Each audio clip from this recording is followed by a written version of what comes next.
So it is now confirmed, okay? We've had so many things come out, but this really seals the deal, all right? It is now confirmed that this is on purpose. This is intentional. This is a plan, okay? And who is implementing this plan and who wants this plan? All right, that's what we need to keep asking. Who's doing this? Who benefits from this? Who is putting out talking points that match up with the world events that are happening? Who keeps pushing the same talking points and wanting the same things, and then it happens, all right? So who's doing this? This is confirmed to be intentional now, all right? So if you haven't seen, the Nord Stream 1 and 2 pipelines have been hit, all right? But that's not even the story we're talking about. But the fact that this is happening at the same time that the pipelines are being hit is a massive warning sign, okay? It's a massive red flag, and it's like, what's happening, okay? So if you haven't seen Denmark, so these explosions were right outside Denmark, and now Denmark has decided to shut off approximately 25% of their nuclear power capability. So 25% of their energy grid comes from this one nuclear reactor, and they are now shutting it down, okay? Why would they be doing this in the midst of this crisis? And I thought nuclear was like good. I thought nuclear was like good for the environment or something. I don't know. I can't even keep track anymore. Somebody explain this to me, because I thought nuclear was good. I mean, yeah, the spent fuel rods are a huge problem, but can't we figure out something to do with those? Put them at the bottom of the ocean, send them off into space, right? Send them into the sun or something, like get rid of them somehow, you know, because they last a long time. They last decades, but the only downside really is when there's a meltdown, or when there's when they've reached the end of their life and they have to use new fuel rods. So this is huge. Who's doing this? All right, look at California. They've banned all gas cars by 2035. All right, and then at the same time they came out and said that do not charge your electric vehicles when you get home from work because you are overloading the power grid. All right, who's doing this? I was reading that in the UK, it's more expensive now to charge your electric vehicle than to buy gas. And gas is like $5.50 a gallon in the UK, all right? So it's still cheaper to get gas, even when it's $5.50 a gallon there, all right? This is insane. These are insane policies. Who's implementing all this? California, the United States, is doing the same program.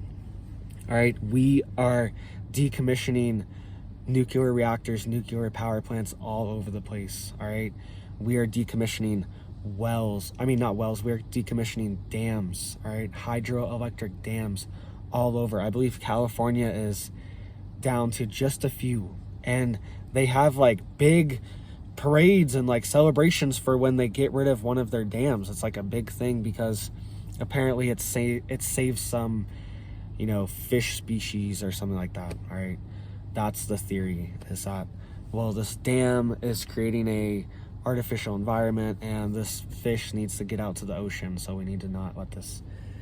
Well, you know what I mean? There's humans that need water too, so I mean, let's focus on that first. Let's get that figured out first.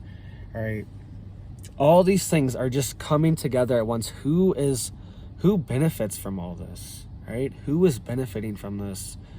I thought, you know, it was like the big evil oil companies, energy companies, but who's really benefiting, right? Who really wants this agenda? Who really wants to shut down our industries, right? Because this seems like a coordinated plan. Do you remember a couple years ago when gas was around like $2 a gallon? $2 a gallon. It was incredible. It was great. I remember I was traveling in my RV and it was incredible. Incredible gas. I was like, okay, this is awesome. Only $2.50 a gallon. You know what I mean? It was very easy to travel. Now it's almost doubled, $3.50, $4, and most places it's around $4 up here in Colorado. And it's just a lot harder to travel. It's a lot bigger expense. Even just going to the store, you just notice it more. All right, we are on off-grid power right now. We're on generator power, a gas generator. So I see it. I can directly see the gas being converted into energy, and it's expensive. It's not cheap, right? It's hundreds of dollars a month just to keep your generator going. So who's doing this, guys? Why would they shut off 25% of their power right before winter, right when this Nord Stream pipeline was cut off, right when energy prices are at all-time high? Who in their right mind would implement this agenda? Okay. And France is under a very similar situation too. Over half of their nuclear reactors are offline right now due to droughts and maintenance and just all these other, there's like 10 different excuses of why half of their power has to be shut down, right? At the exact moment that we're in a crisis, we're in an energy crisis, right? And this could happen to anyone. Look at Florida. Look at what's going on there, all right? Blackouts, rolling blackouts, millions of people without power. This could happen anywhere at any time, all right? And that's just a natural disaster. That's just a natural event that occurs. There's been hurricanes forever. There's been hurricanes for however long, all right? But this is like man-made intentional disasters that we're creating in the energy markets and the energy sector and our sustainability as a country, as a nation, all right? Nobody wants this. Everybody wants clean, cheap energy. I want fuel efficiency too. I want my truck to get fuel efficiency. Of course I want that. I want all that. You know what I mean? Everyone wants the same thing, but these people say they want the same thing, but then when they implement it, it's not what they say, all right? It's just, it ends up being dystopian. Even stuff like, I know I'm ranting here at the end, but even stuff like wind farms a lot of times seem just like totally useless, all right? I've driven all around the country, and most of the time when you see a wind farm, it's not even moving. Most of the blades are not even moving at all, right? Most of them are just sitting there, and it kind of looks kind of ugly too, honestly. I'll say it. It doesn't look great. It's not appealing, right? They're all over Texas. They're all over Oklahoma, Kansas. There's some in Colorado here. They're all over the place, these massive wind farms.